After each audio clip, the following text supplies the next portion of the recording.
Namoonni gubaatii laphee qabdan yookaan laphee keessan isin gubuu yookaan garaachi keessan asii olee karaa ujumboo nyaataa asiidii kan facaasu yoo jiraattan sirriitti na caqasa.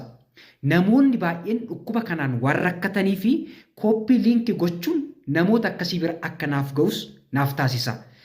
Gubaatiin laphee yookaan singiggoon dhukkuba garaachaa faana wal fakkaata. Makaanizimiin ittiin dhufu jechuudha.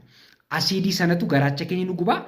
Asiidii sanatus karaa ujumboo nyaataa yookaan esoofagasii asii olee riijarjitee ta'uun asii olee deebi'uutiin gubaatii laphees nutti fida waan ta'eef dhukkuba garaachaa faana baay'ee wal fakkaataa jechuudha.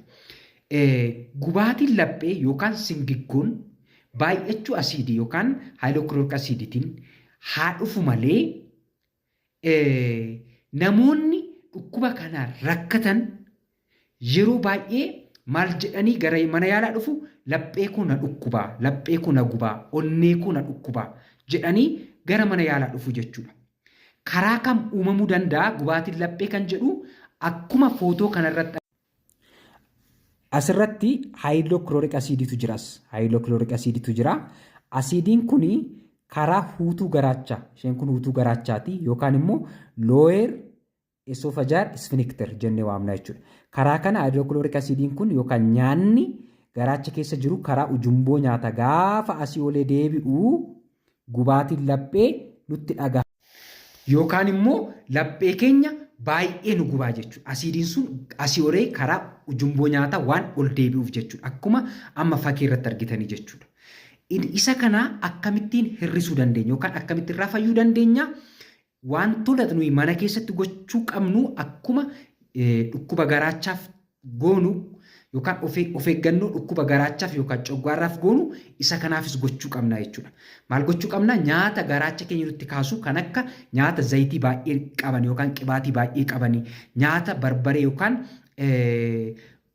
waan gubu of keessaa baay'ee qabanii inni biraan kaafeenii kan qaban yookaan waan kan akka shayii bunaa baay'isuu dhiisuu. Inni gara biraan immoo laayif istaayil istireesii hir'isuu, exersaayisii gochuu. Yoo ulfaatina garmalee qabaanne ulfaatina keenya hir'isuu, sochii qaamaa gochuutiin ulfaatina keenya hir'isuu, nyaata keenya sirreessuu. Inni gara biraanii ogeessa fayyaa biratti ilaalamuudhaan qoricha asiidii hir'isan kan akka pantopiraazoolii, isomepiraazoolii, omepiraazoolii ji'a tokkoof isaa ol fudhachuudhaan asiidii kan hir'isuutiin gubaatii laphee hir'isuun ni danda'ama. Inni gara biraan baakteeriyaa garaachaa yoo qabaanne yookaan H. pylori jennee kan waamnu baakteeriyaan garaachaa yoo jiraate baakteeriyaa sanaafis qoricha fudhachuutiin gubaatii laphee hir'isuun ni danda'ama jechuudha. Kana faana kan wal qabatu waa'ee dhukkuba garaachaa maal gochuu akka qabnu dhukkuba garaachaa fi fala isaa kan jedhu YouTube irratti bal'inaan ifa godheen isiniif hojjedhee waan jiruuf namoonni dhukkuba garaachaa fi gubaatiin laphee isin rakkisu deemtanii YouTube irraa argachuu dandeessu jechuudha. YouTube baawoo irra jiru kana gadi tuquutiin daayirikti waa'ee garaachaa fi fala isaa yookaan dhukkuba garaachaa fi fala isaa kan jedhu achirraa barachuu dandeessu. Lafa nagaa oolaa, lafa nagaa bulaa.